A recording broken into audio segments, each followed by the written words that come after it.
आप सभी को प्रभु यीशु मसीह के नाम में जय मसीह की, परमेश्वर के नाम की स्तुति और महिमा हो। एक और नए वीडियो के माध्यम से मैं आप सभी के समीप में हूँ। दोस्तों, आज के समय में बहुत सारे ऐसे मसीह विश्वासी लोग हैं जिन्होंने बपतिस्मा ले लिया है, लेकिन उसके बाद भी आज भी वो नशे की आदत में हैं।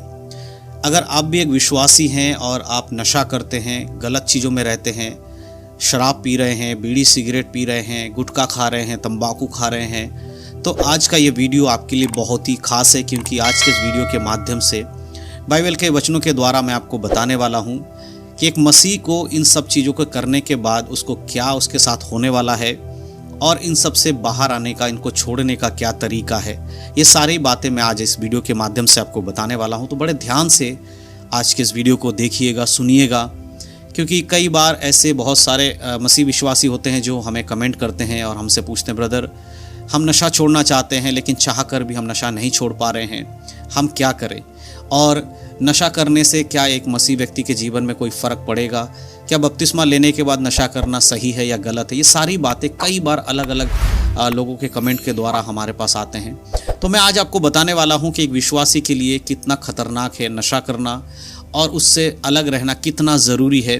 बाइबल हमें इसके विषय में क्या कहती है, ये सारी बातें मैं आज इस वीडियो में आपको बताने वाला हूँ। देखिए, जब कोई यीशु मसीह पे विश्वास करता है और उसके बाद वो बपतिस्मा ले लेता है, तब वो यीशु मसीह को पहन लेता। बाइबल हमें बताती है कि हमने यीशु मसीह को पहन लिया, यानी कि अब हमारा जो शरीर है वो संसारिक शरीर के तो द्वारा नहीं है, परंतु यीशु मसीह के शरीर के द्वारा हम शुद्ध किए गए हैं, उसके लहू के द्वारा हम शुद्ध किए गए हैं। तो एक विश्वासी का जीवन कैसा होना चाहिए? आप यीशु मसीह में आने से पहले क्या थे वो मायने नहीं रखता। जब आप उद्धार पाते हैं, पाप से मन फिराते हैं, तब मायने रखता है कि अब आप कैसा जीवन जिएंगे। क्या आप बाइबल के अनुसार जीवन जीते हैं कि नहीं? ये शरीर, बहुत सारे लोग सोचते हैं कि नशा करना तो ये शरीर में है, आत्मा में थोड़ी नशा हो रहा है। शरीर में नशा होता है, हमारे शरीर में दिक्कत हो रहा है। शरीर तो मिट जाएगा, मर जाएंगे तो मिट जाएगा, यीशु मसीह आएगा तब भी ये शरीर नया हो जाएगा। तो ये सोचकर बहुत सारे लोग सोचते हैं कि चलो नशा कर रहे हैं तो शरीर में जा रहा है। लेकिन मैं आपको एक बात बताना चाहता हूँ, जिस प्रकार आपका आत्मा का उद्धार हुआ, उसी प्रकार आपका शरीर को भी परमेश्वर ने संसार से अलग किया। बपतिस्मा लेने के बाद हम अपने शरीर को संसारिक बातों में मार देते हैं। बपतिस्मा का अर्थ यही होता है कि आप पानी में जब गाड़े जाते, इसका अर्थ है कि जैसे एक मुर्दे को ज़मीन में दफनाया जाता है, उसके बाद वो मुर्दा कभी भी संसारिक बातों में मन नहीं लगा सकता। उसी प्रकार जब आप बपतिस्मा ले लेते हो तो संसारिक बातों में आप चीज़ों को नहीं कर सकते हैं। एक वचन मैं आपके लिए पढ़ना चाहता हूँ, ध्यान से सुनिएगा। हम पढ़ेंगे पहला कुरिन्थियों की पत्री, उसका 3 अध्याय के 16 आयत। यहाँ पर लिखा है, क्या तुम नहीं जानते कि तुम परमेश्वर का मंदिर हो और परमेश्वर का आत्मा तुम में वास करता है? यहाँ पर प्रेरित पौलुस कुरिन्थ के लोगों को लिख रहा है, क्या तुम्हें नहीं मालूम, तुम्हारे शरीर में जो तुम पाप करते हो, क्या तुम नहीं जानते हो कि तुम्हारा शरीर ही अब परमेश्वर का मंदिर है? अब परमेश्वर कहाँ वास करना चाहते हैं? हर एक विश्वासी के शरीर के अंदर, हृदय के अंदर। वचन कहाँ रहेगा? आपके शरीर में, हृदय में वचन रहेगा, आपकी बुद्धि में वचन रहेगा। और ये शरीर अब क्या है? अब संसारिक बातों का घर नहीं है, ये परमेश्वर का जो मंदिर बन चुका है। आप सोचकर आप देखिए कि जब आप गुटखा खाते हैं तो आप उस मंदिर को गंदा कर रहे हैं। जब आप बीड़ी पी रहे हैं आप उस मंदिर को गंदा कर रहे हैं। तो क्या आप परमेश्वर के उस मंदिर को नष्ट नहीं कर रहे हो? जो व्यक्ति नशे की आदत में है, जो मसीह में होने के बाद भी नशा कर रहे हैं, मैं आज जो भी वचन बोल रहा हूँ, जो भी बातें बोल रहा हूँ, मैं उन लोगों के लिए बोल रहा हूँ जो यीशु मसीह पर विश्वास करते हैं, जिनका बपतिस्मा हो चुका है, जो यीशु मसीह को उद्धारकर्ता के रूप में मान चुके हैं। ये वीडियो उन लोगों के लिए खासकर है। तो अगर आपने उद्धार पा लिया है, बपतिस्मा ले लिया है, उसके बाद भी अगर आप एक नशे का जीवन जी रहे हैं, आपके जीवन में नशा है, तो आपको सुधर जाना चाहिए, क्योंकि ये शरीर अब परमेश्वर का मंदिर है। और अगर आप परमेश्वर के मंदिर को ही नष्ट करेंगे तो फिर परमेश्वर आपको नष्ट कर देगा। अगले वचन में अगर आप पढ़ोगे, उसके 17 आयत में लिखा है, यदि कोई परमेश्वर के मंदिर को नष्ट करेगा तो परमेश्वर उसे नष्ट करेगा, क्योंकि परमेश्वर का मंदिर पवित्र है और वह तुम हो। तो परमेश्वर का मंदिर क्या है? पवित्र है। आप जानते हैं, जब यीशु मसीह संसार में थे तब यीशु मसीह यरूशलेम मंदिर में गए, तो यरूशलेम मंदिर परमेश्वर का भवन था। राजा सुलेमान के द्वारा बनाया हुआ जो परमेश्वर का मंदिर था वो यरूशलेम का मंदिर था।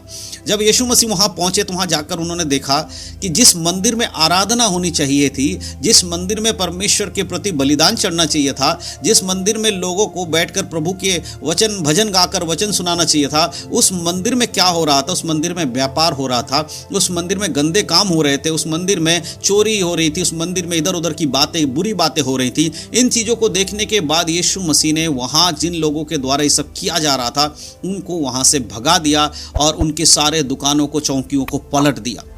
उसी प्रकार आज जिस मंदिर के अंदर, जिस शरीर के अंदर आपको बाइबल का वचन होना चाहिए, जिस शरीर के अंदर परमेश्वर के बातें होनी चाहिए, जिस मुंह के द्वारा आपको परमेश्वर को महिमा देना चाहिए, जिन आंखों के द्वारा आप यीशु मसीह को देखने वाले हैं, उसके द्वारा क्या हो रहा है? उस शरीर में आज गुटखा, बीड़ी, तंबाकू भरा जा रहा है। उस मुंह के द्वारा जिससे प्रभु को महिमा देते हो, उस मुंह से गाली, चुगली, निंदा और झूठ बोलना, पाप करना, ये सब हो रहा है। जिस शरीर के अंगों से प्रभु को महिमा देना चाहिए था, आज उन शरीरों के अंगों से आप अपने जीवन के बुरे कामों को कर रहे हो। तो क्या प्रभु आपको नष्ट नहीं करेगा?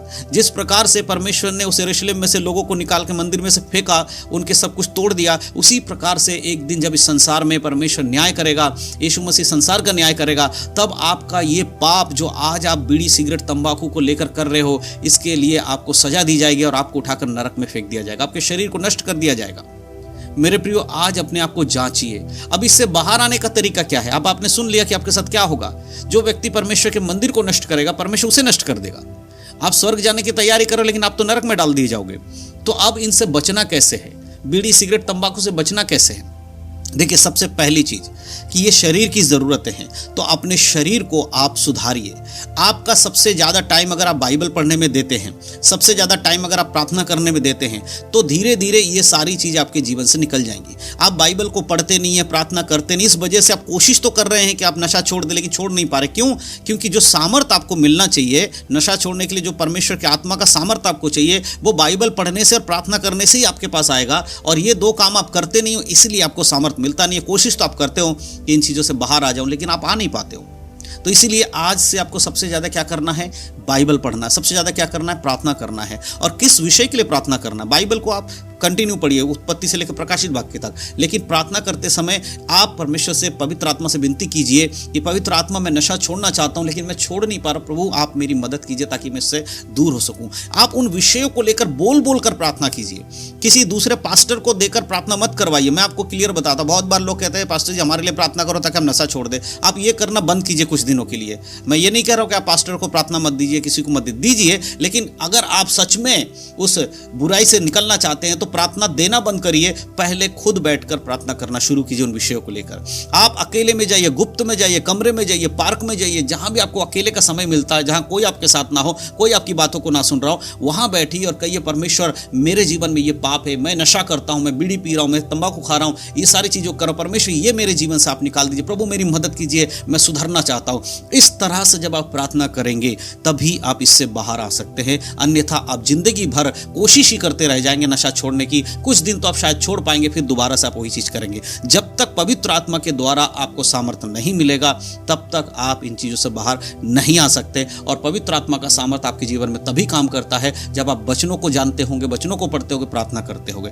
तो ये तरीका है उन सारे नशे से बाहर आने का। तो जो लोग नशा छोड़ना तो चाहते, नहीं छोड़ पा रहे, तो इस तरीके से आप छोड़ सकते हैं। और अगर आपने यीशु मसीह को माना ही नहीं है, बस 32वां नाम का ले लिया है, आप बस क्रिश्चियन बन के घूम रहे हो, ये सोच कर रहे हैं, तो फिर भैया आपको कोई भी वचन आपको दे दिया जाए, आप नहीं सुधरोगे। इसीलिए अगर सच में आप स्वर्ग जाना चाहते हो तो आपके जीवन को आपको परिवर्तन करना ही होगा, आपके तरीकों को आपको बदलना ही होगा, बाइबल आपको पढ़ना ही होगा, प्रार्थना आपको करना ही होगा, तभी आप इन सारे बुराइयों से बाहर आ पाएंगे। तो मैं विश्वास करता हूं कि इस वीडियो के माध्यम से आप समझ पाए हैं कि कैसे एक व्यक्ति नशे में अगर रहेगा तो उसका नाश होगा, लेकिन अगर वो परमेश्वर के पास मन फिरा कर आएगा तो उस नशे से परमेश्वर उसको छुटकारा देंगे। इन सारी बातों के द्वारा परमेश्वर आप सबको आशीष दे। यीशु मसीह के नाम में सबको जय मसीह की। God bless you.